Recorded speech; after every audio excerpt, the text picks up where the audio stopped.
Question है electric potential is given by V is equal to 6x minus 8xy square minus 8y plus 6yz minus 4z square. The electric force acting on 2 coulomb point charge placed on origin will be. देखिए इस question को ध्यान में रखते हुए हम लोग देख रहे हैं, यहाँ पे आपसे पूछा जा रहा है कि इलेक्ट्रिक फोर्स, तो इलेक्ट्रिक फोर्स की वैल्यू जब आपसे पूछी जा रही है तो इलेक्ट्रिक फोर्स के लिए क्या हो जाएगा, हमारे पास जो इलेक्ट्रिक फोर्स है, इलेक्ट्रिक फोर्स की अगर बात किया जाएगा तो ये क्या हो जाएगा, फोर्स इज इक्वल टू क्या हो जाएगा क्यू ई, और आपके पास चार्ज की वैल्यू यहाँ पे दिया है। अगर आप कहीं से भी इलेक्ट्रिक फील्ड की वैल्यू अगर आप फाइंड आउट कर लोगे तो आपके पास फोर्स की वैल्यू अपने आप आपको पता हो जाएगी। यहाँ पे ये पोटेंशियल दिया है तो यहाँ से अगर हमको इलेक्ट्रिक फील्ड, तो आराम से हम डिफ्रेंशिएट करके इस वैल्यू को फाइंड आउट कर सकते हैं। और हमको पता है E is equal to minus dV/dr, ये पता है। तो यहाँ से इलेक्ट्रिक फील्ड की वैल्यू अगर हमारे पास अगर फाइंड आउट करना है और पोटेंशियल दिया हो तो हम क्या करेंगे, डिफ्रेंशिएट कर देंगे।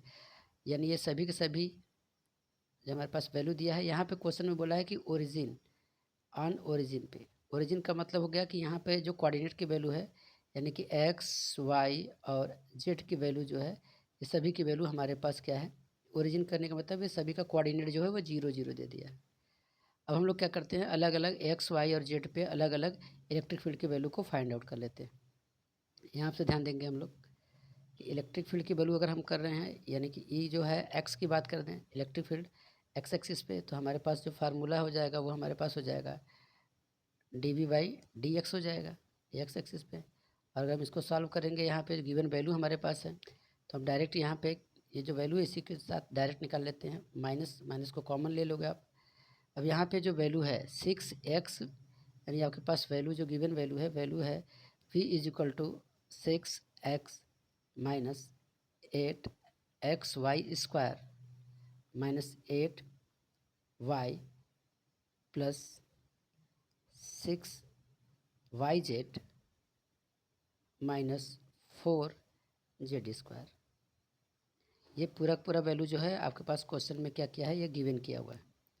तो इस क्वेश्चन से आपको देखना है, यहाँ पे पोटेंशियल अगर आपके पास गिवन है तो पोटेंशियल से आप आराम से इलेक्ट्रिक फील्ड की वैल्यू अलग अलग क्या करोगे, आप फाइंड आउट कर लोगे। चलते हैं, देखते हैं हम लोग हैं क्वेश्चन को सॉल्व करते हैं। ये जो है ई की वैल्यू है, यहाँ पर आपने माइनस ले लिया है dV एक्स का, एक्स के कोऑर्डिनेट के हिसाब से देखेंगे यहाँ पे एक्स, तो ये वैल्यू क्या हो जाएगी, ये वैल्यू आ जाएगी आपके पास 6, डायरेक्ट हम कर दे रहे हैं। यहाँ पर एक्स की वैल्यू है तो यहाँ पर आ जाएगा आपके पास माइनस टाइम्स ऑफ ये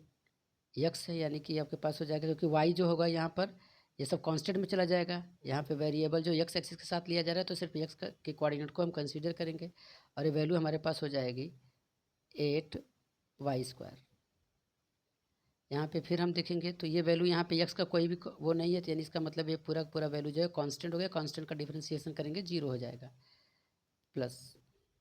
यहाँ पर भी हम देखेंगे तो यहाँ पर भी क्या है, एक्स है ही नहीं, यानी ये भी वैल्यू क्या हो जाएगी, 0 हो जाएगी। और सिमिलरली यहाँ पर भी वैल्यू एक्स नहीं है इस वाले में, तो यहाँ पर भी वैल्यू क्या हो जाएगी, 0 हो जाएगी। यानी ये भी 0, ये भी 0 और ये भी 0 एक्स के लिए हो जाएगा। एक्स दो जगह पे, तो यहाँ पे हमने कंसीडर किया। चलिए आपको ध्यान देना है कि यहाँ पे y की वैल्यू 0 है, यानी ये वाली भी वैल्यू क्या हो जाएगी, 0 हो जाएगी। तो सिर्फ बचेगा आपके पास क्या हो जाएगा, 6, यानी ई एक्स की वैल्यू जो है आपके पास, ई एक्स की वैल्यू जो होगा वो माइनस साइन इधर है ये, तो यानी ये आपके पास हो जाएगा -6 यहाँ पे। इसी तरीके से सिमिलरली हम ई वाई की बात अगर करें, अगर हम ई वाई की बात करें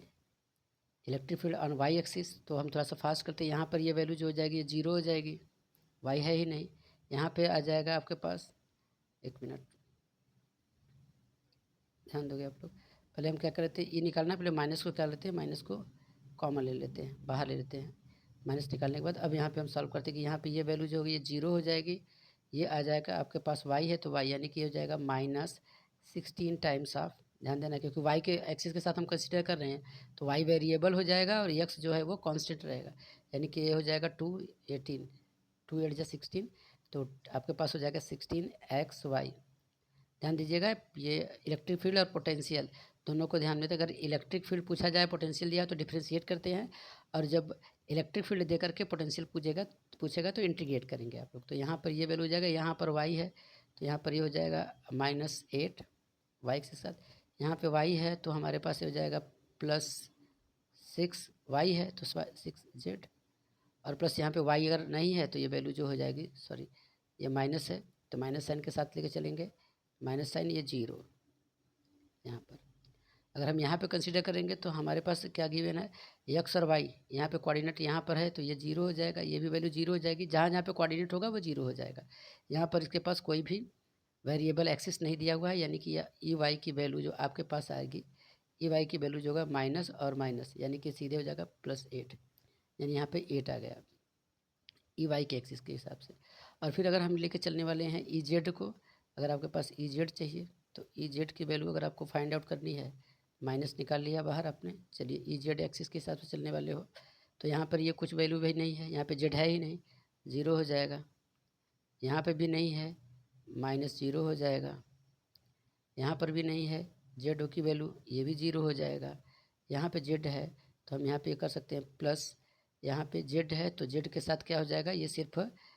वाई ही क्या यहाँ पे रहेगा, यानी 6y रहेगा, ठीक है, माइनस यहाँ पे ध्यान देना है आपको, माइनस जेड की वैल्यू है यहाँ पे तो जेड ये 2 यानी यहाँ पर आ जाएगा तो जगह -8 जेड आपके पास बचेगा। अब यहाँ पे हम एक्स वाई एक्सिस को फिर यहाँ पे देखिए वैल्यू रखें तो यहाँ पर भी वैल्यू क्या है, y के साथ है, यहाँ पर z के साथ है, यानी ये वाली वैल्यू और ये वाली भी वैल्यू 0 हो जाएगी। ओवरऑल z एक्सिस पे जो इलेक्ट्रिक फील्ड की वैल्यू है वो हो जाएगी 0। अब आपको जो यहाँ पे बचा हुआ है, अगर आपके पास ये वैल्यू सभी के सभी आ गए हैं तो इन वैल्यू को अब हम इलेक्ट्रिक फील्ड के फॉर्म में लिख सकते हैं, यानी कि ई जेड की वैल्यू 0 आ गई, आपका ई वैल्यू की वैल्यू जो हो गई है वो 8 आ गया है, और आपके पास जो ई एक्स की वैल्यू है वो आ गया है 6। अब इन तीनों को हम लोग क्या कर सकते हैं, वेक्टर सम के हिसाब से लेके चले जाते हैं, यानी कि इलेक्ट्रिक फील्ड अगर हम निकालना चाहें तो इलेक्ट्रिक फील्ड अगर निकालेंगे तो हमारे पास क्या हो जाएगा, अंडर रूट में हम लोग लिख लेंगे यहाँ पे ई एक्स का स्क्वायर प्लस ई वाई का स्क्वायर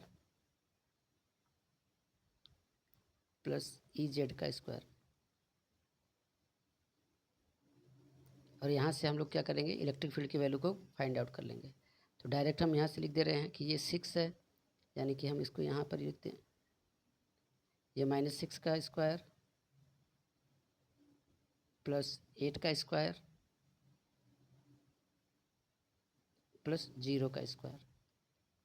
तो ओवरऑल 6 6 36, अगर हम लिखते हुए चलेंगे तो 6 6 36, 36 और 8 का स्क्वायर 64, यानी ओवरऑल आप करोगे तो आपके पास जो आ जाएगा वो अंडर रूट आ जाएगा आपके पास 100, और इसकी वैल्यू जो आ जाएगी वो हो जाएगी 10, यानी कि ओवरऑल आपके पास जो इलेक्ट्रिक फील्ड की वैल्यू है वो हो जाएगी 10। तो हमारे पास जब इलेक्ट्रिक फील्ड की वैल्यू आ जाएगी, ये इलेक्ट्रिक फील्ड आ गई, आपसे पूछा जा रहा फोर्स, तो आपको पता है यहाँ पे आप यहाँ से स्टार्ट किए थे, फोर्स इज इक्वल टू क्या होगा, क्यू ही, तो यानी कि F is equal to Q, charge की वैल्यू जो है वो कितना दिया है 2 कूलाम, यानी कि चार्ज की वैल्यू 2 कूलाम है। इलेक्ट्रिक फील्ड आपके पास यहाँ पे वैल्यू आपने फाइंड आउट कर लिया है, इलेक्ट्रिक फील्ड की वैल्यू, इलेक्ट्रिक फील्ड ये आया है 10, इलेक्ट्रिक फील्ड की वैल्यू आपने 10 यहाँ पे निकाल लिया है, तो 10 की वैल्यू यहाँ पे रख देते हैं। ओवरऑल फोर्स की वैल्यू जो आ जाएगी, इलेक्ट्रिक फोर्स की value 2 × 10 is equal to 20 newton, ये आपके पास जो आएगा ये आपका आंसर आ जाएगा।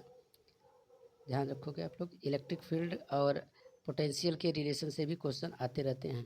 तो ध्यान रखोगे। इस हिसाब से आपका जो ऑप्शन नंबर है वो डी, ये ऑप्शन आपका सही हुआ। Okay, thank you.